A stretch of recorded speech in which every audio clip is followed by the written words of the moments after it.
Will you choose change or will you wait until change is forced upon you?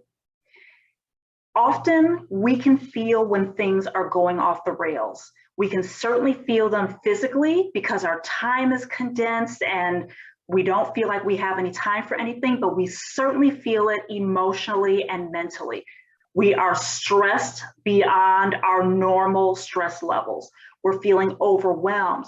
We're completely irritable. Things that maybe you could have dealt with before immediately start pissing you off just at the thought of them. And so the signs are always there, but often we choose to power through or push beyond those signs because we're afraid that we might be making too big of a deal of things, or we don't feel like we can stop because we have someone else's unrealistic expectations that we are trying to meet, or maybe it feels like making a change requires too much time and money and energy. But whatever the case, we make a conscious choice to not stop. But sometimes we can push things a little too far, and then the damage is much deeper, much more extensive than if we had taken a step back. And for those of you who have been following my journey for a long time, you will know that I have a very strong personal experience with this, where I was working in a job where my plate was overflowing. Some of it, most of it was because I let my plate overflow, but I was having very long days.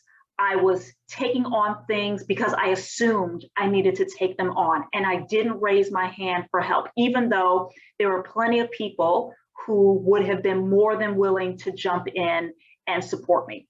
But I didn't do that because I was afraid of looking weak. I was afraid of looking like a crybaby. And so I kept pushing myself and pushing myself and pushing myself. All the while, my body was sending me subtle little messages that things were off. I had this feeling like I couldn't catch my breath ever. I was starting to notice like little tingles in my face. But again, I just kept thinking, that's not a big deal. I'll deal with that later. I can't stop right now. And so I kept powering through and kept powering through and kept powering through. What ended up happening, I was doing something completely innocuous. I was sitting at my desk sending an email. It wasn't a stressful email. I wasn't embroiled in anything. It just was literally just responding to someone. And as I was sending that message, I, for a split second, recognized that I felt weird. Like I remember saying that to myself.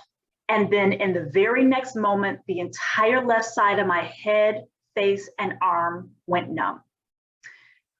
I used Google MD, and everything that I was reading was saying that I was having a stroke. So I texted my best girlfriend, who is a physician, and she thought I was having a stroke. She took me through stroke protocols. We discovered that I wasn't having a stroke, but I did end up going to see a doctor who then proceeded to tell me that my body is basically saying, we've had enough. And his directive was, I'm not going to tell you what to do, but I will tell you that you need to get your stress under control ASAP, because your body is tired and it's done fighting. And so in that moment, I had to choose, was I going to make a change, or was I going to push my limits even further? Ultimately, I decided to make a change, but there are many people who chose the other option. They chose to keep pushing because they didn't feel like they had a choice. They didn't feel like they could.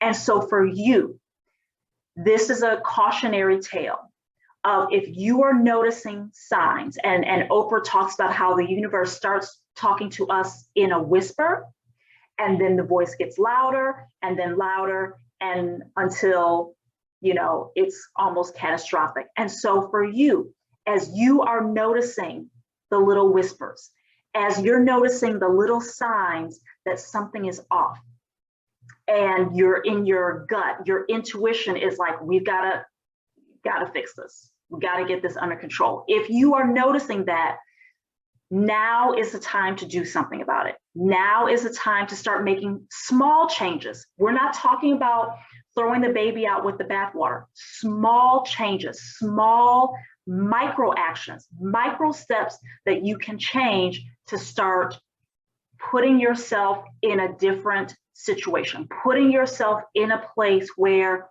your stress levels can come down, where you have a little bit of a break, where you have a respite, where people can start helping you.